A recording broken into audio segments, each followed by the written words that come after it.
Le sorcier fou d'Abobone d'Autré. Dans le village d'Abébroquois, à quelques encablures d'Abobone d'Autré, les parents d'un individu apparemment atteint de folie estiment qu'il fait semblant d'être fou pour échapper à la sentence de sa confrérie de sorciers. Yves Abbé, un homme de plus d'une quarantaine d'années, est bien connu dans le village d'Abébroquois. L'homme se couche souvent sous un arbre dans ce village attié, dans un accoutrement pour le moins fantaisiste. L'un de ses parents témoigne. Il n'est pas fou, hein?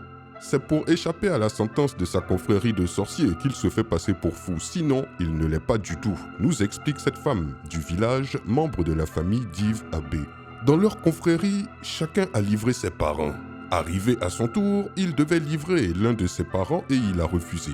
Et comme dans ce cas de figure, il devait être lui-même la proie de sa confrérie, il se fait passer pour fou pour échapper à la sentence de cette confrérie de sorcellerie, explique cette dame.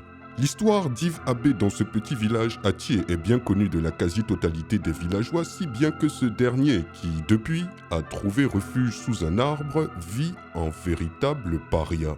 Alors faux ou vrai fou? Cela reste pour le commun des mortels, jusqu'à présent un véritable mystère.